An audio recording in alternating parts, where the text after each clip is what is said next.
Hola, bienvenidos investigadores del Manglar, más una vez bienvenidos al proyecto Observatorio del Manglar. Esta es nuestra primera videoaula, ¿no? Que va a ser titulada como Introducción a la Ciencia Ciudadana en el marco del proyecto del Observatorio del Mangle en Perú. Soy Indira Aguirre y soy coordinadora del proyecto que es apoyado por la Fundación Rutherford. Bueno, vamos a hablar hoy día de lo que es un poquito la ciencia, qué es la ciencia ciudadana, cuáles son los protocolos dentro del proyecto Observatorio del Manglar y conocer un poquito más de la aplicación también que estamos utilizando, ¿no? Para colectar y cogenerar esa información. Primero, ¿no? ¿Qué es la ciencia? ¿Qué es la ciencia, no? Dejo esa pregunta para que puedan responder internamente. Y yo traigo aquí un concepto bastante cortito sobre lo que es ciencia, ¿no? Básicamente es el conjunto de información y conocimiento, ¿no? Que existe sobre un hecho, sobre un evento, fenómeno o acción que está aconteciendo y eso se ve, ¿no? A partir, o es la información y el conocimiento obtenido a partir de la observación. Por eso que la observación es el primer paso de una investigación o de la ciencia en sí. Y bueno, la ciencia, como comenté, es el conjunto de conocimientos y saberes. Y hablando en ecosistema de manglar, nosotros tenemos dos tipos de conocimientos, ¿no? El conocimiento científico y el conocimiento tradicional. El conocimiento tradicional es el que ustedes como investigadores del manglar, sean concheros, sean cangrejeros, poseen, ¿no? Porque ustedes saben cómo capturar cangrejo, cómo capturar o cómo extraer conchas negras. Y el conocimiento científico es el conocimiento que nosotros tenemos dentro de la academia, que muchas veces es teórico también, ¿no? Si es que no ha habido una práctica, por ejemplo, dentro de ese proceso de formación. Ambos conocimientos forman la ciencia, ¿no? En este caso sería la ciencia del mangle. Y bueno, una pregunta también interna para ustedes, ¿no? En tu opinión, un pescador, pescadora artesanal es un investigador, y lo dejo para que ustedes puedan reflexionar, ¿no? Con esta pregunta. ¿Dónde empieza la ciencia? ¿No? Vamos a ver dónde empieza la ciencia. Como comenté, la ciencia empieza a partir de la observación. La observación es el primer paso que ayuda a entender un hecho, un evento, un fenómeno, que ayuda a identificar principalmente un problema, ¿no? Y ayuda a que nosotros nos preguntemos, ¿no? Preguntemos, hagamos unas preguntas a partir de ese problema identificado, a partir de ese problema observado. Entonces, sean bastante observadores cuando ustedes van al mangle a pescar, a extraer conchas o cangrejos, ¿no? Porque todo alrededor puede ser un proyecto de investigación. Y la ciencia como tal tiene características, yo voy a mencionar algunas. Las características son que la ciencia tiene que ser verificable, o sea, que ese conjunto de conocimientos e información se tiene que verificar, ¿no? Y para diferenciar qué es un conocimiento y qué es un conocimiento es toda esa información organizada que existe sobre un tema. Y el saber es la parte más práctica, ¿no? Yo tengo un saber de cómo extraer el cangrejo, por ejemplo. Entonces, hay un paso a paso, existe un método científico también y tiene que ser verificable, ¿no? Es una característica de la ciencia. Otras características es que la ciencia tiene un tiempo y un espacio, es decir, ustedes, por ejemplo, viven dentro de la comunidad a muchos años y tienen experiencia sobre aspectos de la comunidad. Entonces, en ese sentido, existe bastante información en un tiempo, en un lapso de tiempo, ¿no? Por ejemplo, década de los 80, década de los 75, de los 70, cuando surgieron, por ejemplo, las empresas de acuicultura, hasta la actualidad, ¿no? ¿Cuánto de manglar nosotros tenemos actualmente, por ejemplo? Existe una ventana de tiempo. Y también tenemos la espacialidad, que no es otra cosa que el espacio, ¿no? El alcance, el territorio de esa investigación o de esa ciencia, o de ese problema, de ese hecho, o de ese fenómeno. Entonces, por ejemplo, ustedes cuando van a hacer la investigación del cangrejo, de la producción del cangrejo, tienen un espacio determinado para extraer esa producción de cangrejo. Entonces, existe ya esa característica. Tiene que ser medible, y cuando me refiero a medible, puede ser cualitativo o cuantitativo. Voy a explicar en breve qué son esos dos. Y comunicable, ¿no? Es decir, yo colecto esos datos y ¿qué hago con esos datos? ¿No? Tengo que comunicarlos. Y va a depender el tipo de público. Puedo comunicar para mi propia comunidad, puedo comunicar para el tomador de decisión que me va a ayudar a conseguir, no sé, alguna política tal vez, que es un proceso bastante largo, o para la academia, para la universidad, dar una palestra, etcétera. La ciencia, ¿no? Tiene que ser comunicable porque si no se queda en una gaveta escondida y ninguém conoce lo que hemos hecho. Y la función de la ciencia, bueno, es identificar los problemas e intentar solucionarlos, ¿no? O intentar proponer una solución a ese problema identificado a partir de la observación. Entender y caracterizar y entender bien ese problema, ¿no? Caracterizarlo bien, conocerlo por frente y por al revés, ese problema a partir de los datos, ¿no? Entonces aquí surge una palabrita clave, datos.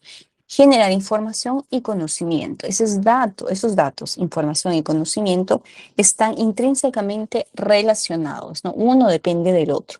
¿Qué es un dato? ¿No? Un dato puede ser cuantitativo o cualitativo, y cuando hablo de cualitativo me refiero a la característica, y cuando hablo de cuantitativo a la cantidad. Y mixto puede ser los dos al mismo tiempo.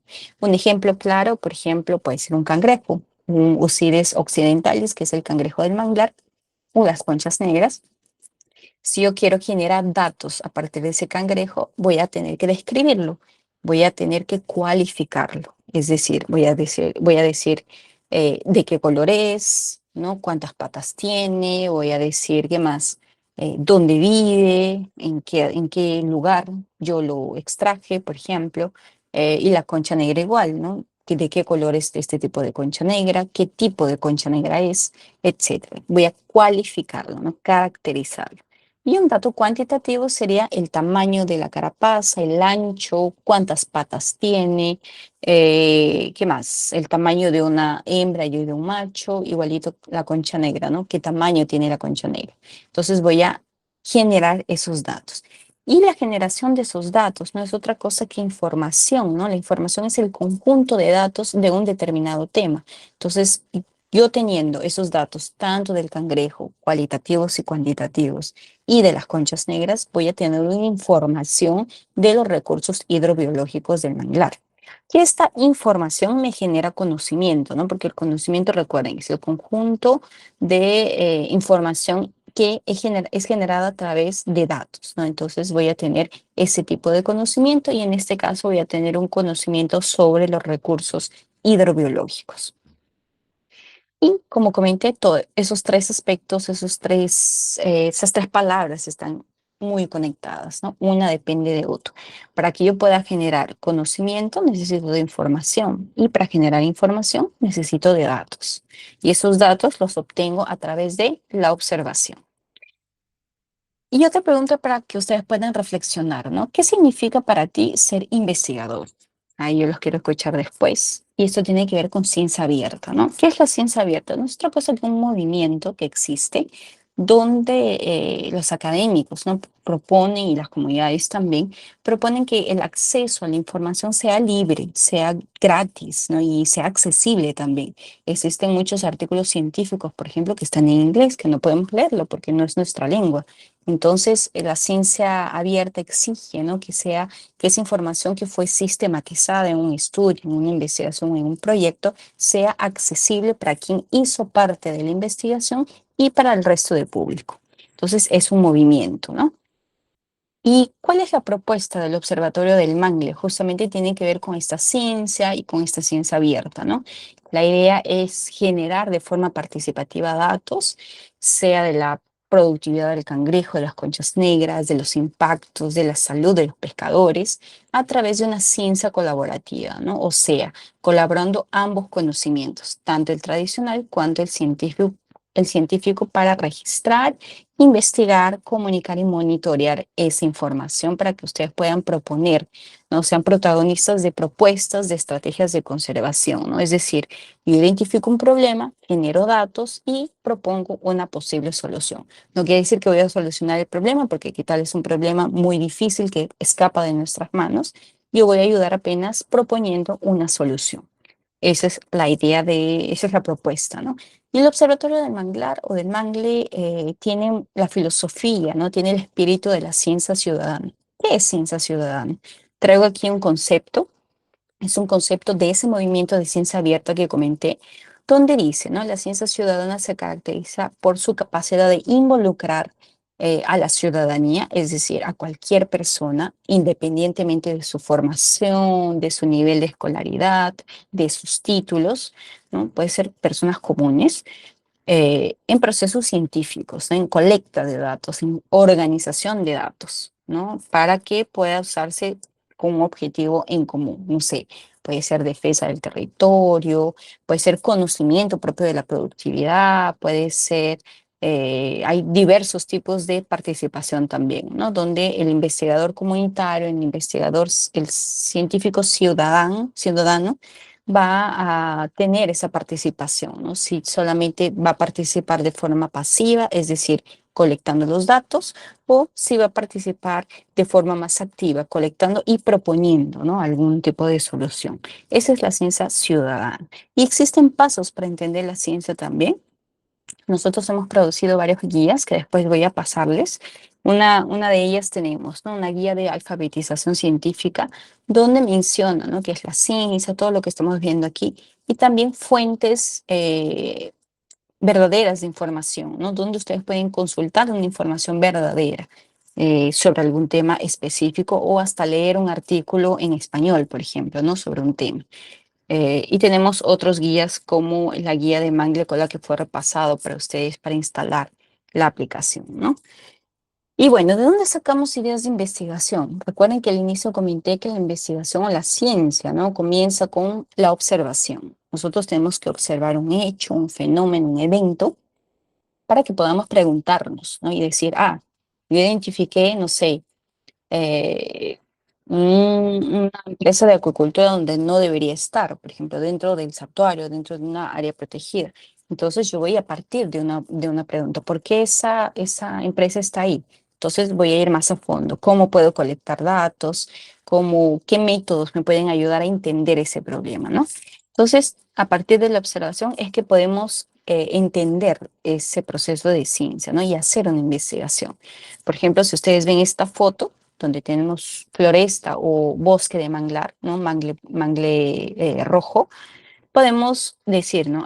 Esta foto yo puedo identificar una investigación, puedo hacer, no sé, oficinas para la población de educación ambiental sobre lo que es un área natural protegida que protege el manglar, o cuáles son los servicios ecosistémicos del manglar, ¿no? Me ayuda a entender esto a partir de la observación.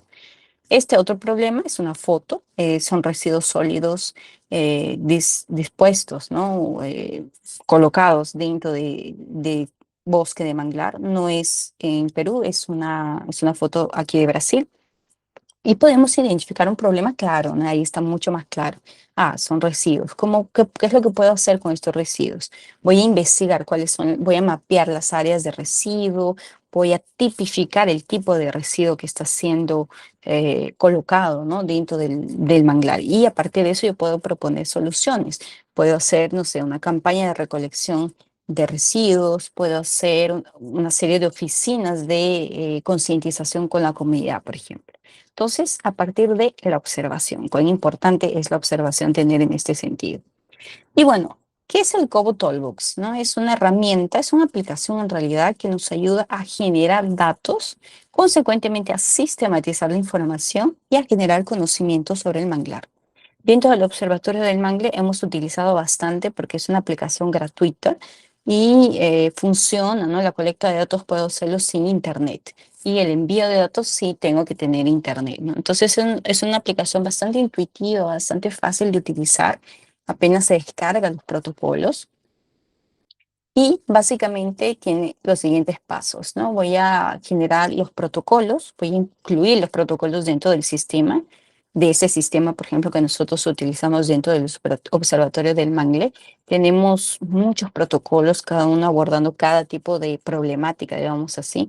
Tenemos, por ejemplo, la cadena de valor del cangrejo, de las conchas negras, salud de los pescadores, que colecta más información cualitativa, la cadena de valor colecta información más cuantitativa de la producción del cangrejo, tenemos percepciones del cambio climático y salud, etcétera. Entonces el Kobo o Toolbox, esta es una aplicación que tiene dos formatos. tiene una para la computadora, donde nosotros creamos un usuario, ¿no? Para generar, insertar esos protocolos, ¿no? Nosotros mismos creamos esos protocolos. Y la otra herramienta que está conectada a ella es el Cobot Cole, que ustedes recibieron la guía e instalaron en los celulares, ¿no? A partir de esa instalación se puede configurar con el QR y este QR, cuando ustedes captan, ¿no? El QR dentro de la aplicación, descargan automáticamente todos estos protocolos que nosotros tenemos, ¿no? Podemos actualizar esos protocolos. Si nosotros actualizamos en la herramienta para la computadora, ustedes deben actualizarlo aquí, ¿no? Toda vez también nosotros vamos a decir, hemos actualizado todo el protocolo, ustedes van a la aplicación y actualizan o para adicionar un nuevo protocolo también, ¿no? Tiene esa flexibilidad esta aplicación, tanto para el celular cuanto para la computadora. Y bueno, hablando de protocolos, ¿no? ¿Qué es un protocolo dentro del proyecto? No es otra cosa que un conjunto de preguntas, ¿no? Es una lista, es una guía de preguntas que me va a ayudar a colectar esa información que yo quiero. Dentro del observatorio del Mangle tenemos cuatro tipos de protocolos. Uno de ellos es los protocolos de observación, que son protocolos que son puntuales. Por ejemplo, el de registro de impactos es un protocolo de observación puntual y constante en realidad, porque solo me pide básicamente foto, GPS y es anónimo, ¿no? Dependiendo, si ustedes quieren ponerle el nombre, pueden ponerle también, pero a principio es muy usado para hacer, por ejemplo, denuncias ambientales, sociales, llevar esos datos a los tomadores de decisión, ¿no? Porque son datos colectados a partir de la observación local. Entonces, son puntuales y son frecuentes, ¿no? Porque un impacto yo puedo ver en cualquier momento. Puedo ver un residuo ahí botado y puedo tomarle foto, enviar al registro del GPS y enviarlo a la plataforma. Ese es un protocolo de observación. Yo estoy observando. Eh, lo que más tenemos, el principal protocolo de observación que tenemos es el de impactos, ¿no? Existen otros también. Los protocolos de diagnóstico son aplicados una vez por proyecto. Entonces, por ejemplo, en el proyecto de ustedes vamos a aplicarlos apenas una vez, que es el de economía, ¿no? Azul. ¿Por qué? Porque nos va a dar un perfil de los concheros y cangrejeros que están dentro de la comunidad, ¿no? Actuando dentro de la comunidad. Entonces, es un protocolo que tiene un conjunto de preguntas, no sé, 40, 50 preguntas, son un montón de preguntas, porque van a ser solo aplicados solo una vez, ¿no? No es frecuentemente, es apenas una vez. Los protocolos de monitoramiento continuo son los protocolos que van a ser continuos. Por ejemplo, la productividad de las conchas negras y del cangrejo es este tipo de protocolo de monitoramiento continuo, porque ustedes van a monitorear toda vez que ustedes van a colectar o a extraer conchas y cangrejos. Y el protocolo de geoperiodismo o geoyornalismo es para una guía, ¿no? Un rotero, una guía que nos va a ayudar, les va a ayudar a ustedes para que produzcan video reportajes, ¿no? Cómo grabar un video, cómo construir un rotero de un video para hacer ese video, para trabajar con audiovisual, con el celular. Entonces también tenemos ese tipo de protocolo y estos son los cuatro protocolos propuestos dentro del Observatorio del Mangle, ¿no? Es una experiencia a partir de lo que hicimos aquí en Brasil y vamos a hacer el piloto allá con ustedes en Perú.